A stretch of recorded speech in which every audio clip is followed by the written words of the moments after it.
సుజిత్, నువ్వు అలోన్గా ఉన్నావా? నా చేతిలో వణుకుతోంది చెప్పే ముందు.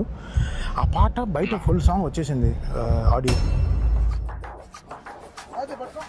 సో జస్ట్ ఒక ప్రాంక్ కాల్ అన్నా. వాడు చాలా ఫ్రాంక్, వాడికి ఫ్రాంకా? ఓకే, పక్క వచ్చాను చెప్పన్నా. ఎవరు లేరుగా పక్కన? ఒక్క నిమిషం అన్నా చెప్పన్నా. సుజిత్, అది చిన్న ఇష్యూ, అంటే చిన్న ఇష్యూ అని చెప్పలేదు. నా చేతిలో వణుకుతోంది చెప్పే ముందు. ఎలా ఎలా లీక్ అయింది అని తెలీదు. ఎలా సింబు పంపించానా, ఎవరికి పంపించానా, ఎలా బయటికి వచ్చేసింది నాకు తెలీదు.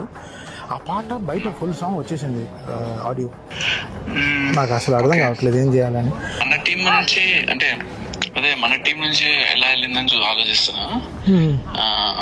మనం సార్ట్ చేసుకుంటే అంటే మనం ఇప్పుడు ఎక్కడి నుంచి వచ్చింది అనేది ఇంకా వాట్సాప్ ఫార్వర్డే.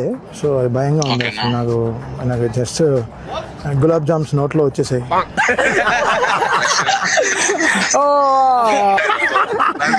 ఫోన్ చేసి నీకేదన్నా కూడా సోకేళ్ళన్నా అని అంటారు. సో అందుకని okay, just making fun bro. So just making fun.